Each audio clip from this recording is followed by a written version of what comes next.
जय हिंद बच्चों, कैसे हैं आप सब। आशा करती हूँ सब खूब मजे में होंगे और खूब मन लगा के पढ़ाई कर रहे होंगे।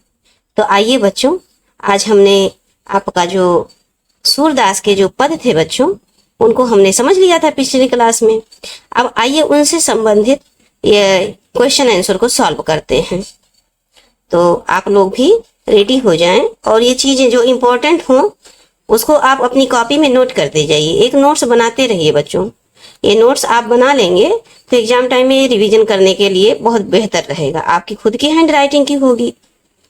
तो आइए बच्चों प्रारंभ करते हैं। देखिए, गोपियों द्वारा उद्धव को भाग्यवान कहने में क्या व्यंग निहित है बच्चों। जो गोपियों ने उद्धव को क्या कहा था, उद्धव तो तुम हो अति बड़भागी, याद कीजिए।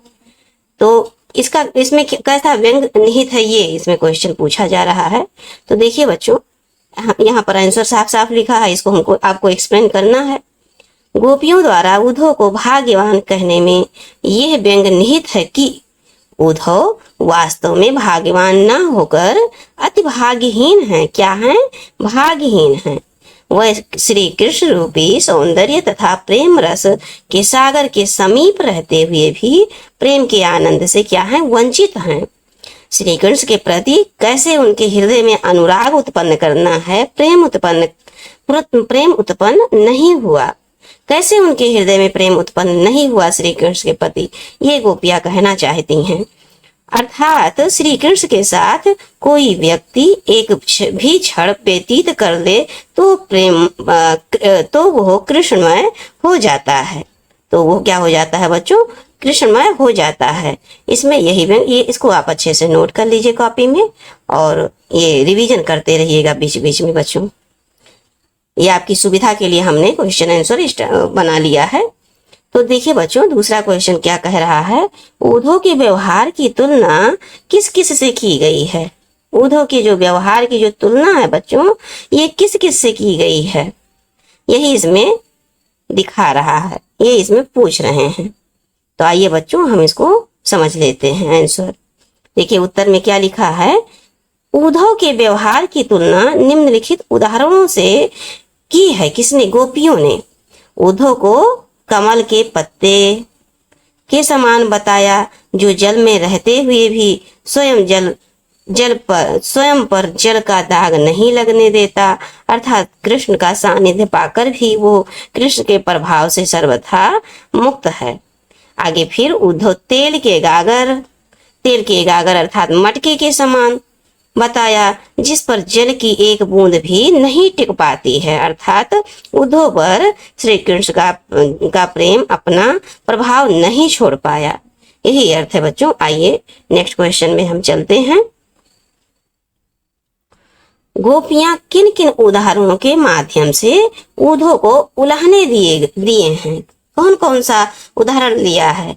तो गोपियों ने कमल के पत्ते, तेल की मटकी और प्रेम की नदी के उदाहरण द्वारा उद्धव को उलाहने दिए हैं। आगे फिर उनका कहना है कि वह श्री कृष्ण के साथ रहते हुए भी प्रेम रूपी नदी में उतरे नहीं। अर्थात श्री कृष्ण के पास रहकर भी वह उनके प्रेम से वंचित रह गए। यहाँ पर हा का अर्थ होगा बच्चों नहीं।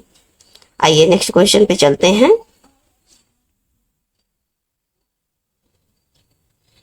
उद्धव द्वारा दिए गए योग संदेश ने गोपियों की विरह अग्नि में घी का काम कैसे किया। तो उत्तर देखिए बच्चों, गोपियां कृष्ण के आगमन की आशा में तनमन की व्यथा पीड़ा को चुपचाप सह रही थीं। लेकिन क्या हुआ कि कृष्ण ने उद्धव के माध्यम से योग साधना का संदेश दे दिया। तो उद्धव ने जब योग साधना करने का उपदेश देना प्रारंभ किया, तब गोपियों की विरह व्यथा और बढ़ गई। इस प्रकार उद्धव के संदेश ने गोपियों की विरह अग्नि में घी का कार्य किया। आशा है बच्चों आपको चीजें समझ में आ रही होंगी। हम आपको सिर्फ इस तरह एक्सप्लेन करते हुए चल रहे हैं कि आंसर आपका इसी तरह से आएगा। अब आगे देखिए क्वेश्चन नंबर 5 बच्चों, मर्यादा न लही के माध्यम से कौन सी मर्यादा न रहने की बात की जा रही है। तो उत्तर देखिए बच्चों, मर्यादा नालही के माध्यम से प्रेम की मर्यादा ना रहने की बात की जा रही है। आगे फिर कृष्ण के मथुरा जाने पर गोपियां उनके वियोग में जल रही थीं तथा कृष्ण के आने पर ही उनकी व्यथा समाप्त हो सकती थी, परंतु कृष्ण स्वयं न आकर उद्धव के माध्यम से योग साधना का संदेश भेजकर प्रेम की मर्यादा को तोड़ दिया है। आइए बच्चों नेक्स्ट क्वेश्चन पे चलते हैं। ये कृष्ण के प्रति अपने अनन्य प्रेम को गोपियों ने किस प्रकार अभिव्यक्त किया? तो आपका आंसर क्या होगा बच्चों? गोपियों ने हारिल पक्षी, कौन सी पक्षी? हारिल पक्षी के उदाहरण के माध्यम से अपने अनन्य प्रेम को अभिव्यक्त किया। गोपियां स्वयं को हारिल पक्षी तथा कृष्ण को लकड़ी के समान बताया है। जिस प्रकार हारिल पक्षी किसी भी दशा में अपने पंजे में लकड़ी को पकड़े रहता है, उसी प्रकार गोपियों ने मन क्रम वचन से श्री कृष्ण को दृढ़ता पूर्वक अपने हृदय में बसा ली हैं। वह जागते सोते और तथा स्वप्न अवस्था में भी दिन रात कृष्ण का नाम की रट लगाए रहती हैं। इसलिए गोपियों ने स्वयं को उन चींटियों के समान बताया जो गुड़ से आसक्त होकर उससे चिपक जाती हैं और फिर स्वयं को छुड़ा ना पाने के कारण वहीं प्राण त्याग देती हैं। आइए बच्चों नेक्स्ट क्वेश्चन को हम देखते हैं।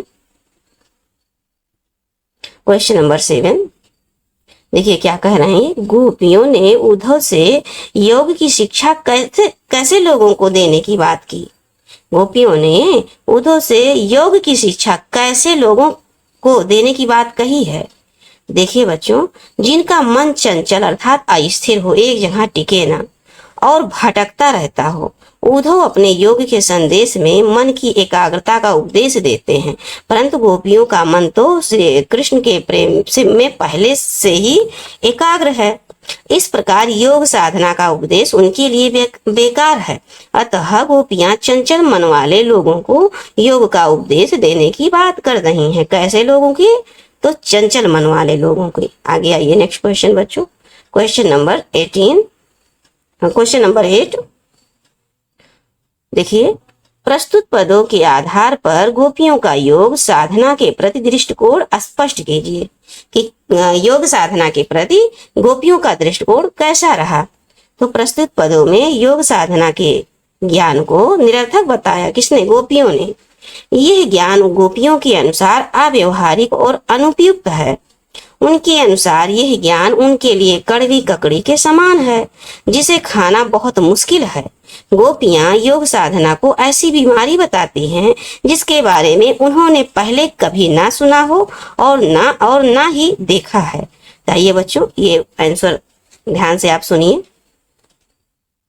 देखिए नेक्स्ट क्वेश्चन क्या कह रहा है। गोपियों के अनुसार राजा का धर्म क्या होना चाहिए? तो देखिए बच्चों, गोपियों के अनुसार राजा का धर्म होना चाहिए कि अपनी प्रजा की हर तरह से रक्षा और तथा उनका पालन करें। एक अच्छा राजा वही होता है जो नियम पूर्वक अपनी प्रजा का भला करे। आइए नेक्स्ट क्वेश्चन पे चलते हैं बच्चों। गोपियों को कृष्ण में ऐसे कौन से परिवर्तन दिखाई दिए जिनके कारण वह अपना मन वापस पा लेने की बात कहती हैं? तो आंसर देखिए बच्चों, गोपियों को लगता है कि कृष्ण ने राजनीति सीख ली है। क्या लगता है? श्री कृष्ण ने राजनीति सीख ली है। वह बहुत चतुर हो गए हैं। वह अब सभी मर्यादा भूलकर योग संदेश दे रहे हैं। पहले वे दूसरों का कल्याण करते थे, परंतु अब वे स्वार्थी हो गए हैं। कृष्ण के इन्हीं परिवर्तन के कारण वह अपना मन वापस पा लेने की बात कहती हैं।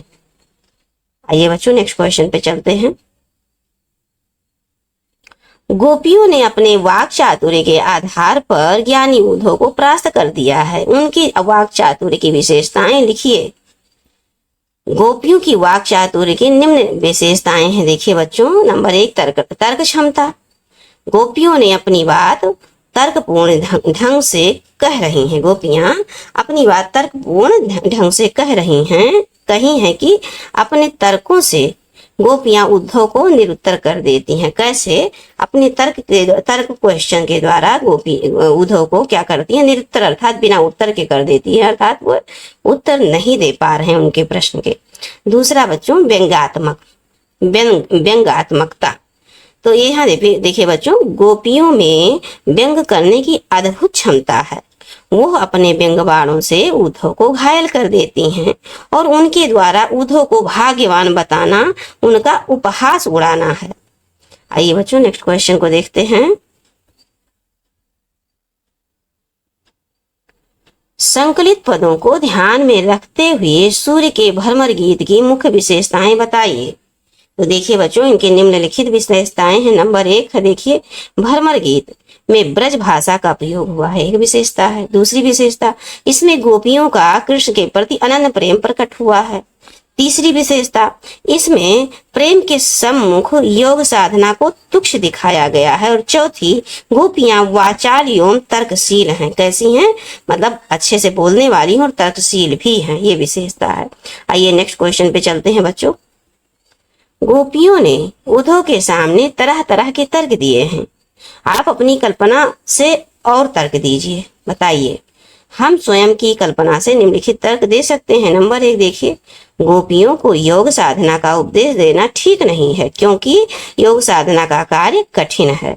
दूसरा तर्क है बच्चों, कृष्ण स्वयं मथुरा में सुख भोग रहे हैं और विरह व्यथा में जल रही गोपियों को योग संदेश के माध्यम से दुखी कर रहे हैं। इसी प्रकार से क्वेश्चन बनेंगे बच्चों, आपको इसको तैयार करना पड़ेगा। इसको आप कॉपी में उतारिए। देखिए नेक्स्ट क्वेश्चन नंबर 14। उद्धव ज्ञानी थे, नीत की बातें जानते थे। गोपियों के पास ऐसी कौन सी शक्ति थी जो उनके वाक चातुर्य से में मुखरित हो उठी? तो उत्तर देखिए बच्चों, गोपियों के पास श्री कृष्ण के प्रति सच्चे प्रेम तथा सच्ची भक्ति की शक्ति थी, जिस कारण उन्होंने उद्धव जैसे ज्ञानी तथा नीतिज्ञ को भी अपने वाक चातुर्य से क्या किया? परास्त कर दिया, हरा दिया। आइए बच्चों, अब ये देखिए नेक्स्ट क्वेश्चन नंबर 15। गोपियों ने ये क्यों कहा, हरि अब राजनीति पढ़ाए? क्या आपको गोपियों के इस कथन का विस्तार समकालीन राजनीति में नजर आता है? ऐसा स्पष्ट कीजिए, क्वेश्चन में है बच्चों। तो देखिए आंसर इसका क्या रहेगा। गोपियों ने ऐसा इसलिए कहा क्योंकि कृष्ण ने सरल बातें ना करके रहस्यात्मक ढंग से उद्धव के माध्यम से अपना संदेश पहुंचाया, और गोपियों को लगता है कि कृष्ण ने अब राजनीति पढ़ ली है। जिस प्रकार वर्तमान के नेता अपनी बातों को घुमा फिरा कर कहते हैं, उसी प्रकार कृष्ण ने अपनी बात उद्धव के द्वारा कही है। नेताओं की भांति कृष्ण ने भी अपनी बातों को सरल तरीके से ना कहकर बातों को इतना घुमाया कि गोपियां समझ ना सकी। तो आइए बच्चों, अब ये वीडियो यहीं पर हम समाप्त करते हैं। मुझे पूरा विश्वास है कि आप चीजों को समझ पा रहे होंगे। इसी प्रकार से अब हम आपसे नेक्स्ट क्लास में मिलेंगे। देखिए बच्चों, अगर आपको इसमें कोई चीज ना समझ में आई हो तो आप कमेंट अवश्य करें। कमेंट के माध्यम से हमें बताएं कि क्या चीजें इसमें आपको नहीं समझ में आ रही हैं। अगर आप अपनी बात कहेंगे तो उसके आगे फिर हम सोचेंगे उसमें कि इसमें क्या चीज और सुधारा जाए, जिससे आपको चीजें और अच्छे से समझ में आए। और बच्चों क्या कहते हैं, इसमें लक्ष्य, हमारा जो चैनल है लक्ष्य हिंदी क्लासेज, इसको सब्सक्राइब कर लें और वीडियो को लाइक भी करें तथा अपने दोस्तों में बच्चों इसको शेयर कर दीजिए। तो आइए इन वाक्यों के साथ हम वीडियो को समाप्त करते हैं बच्चों। जय हिंद।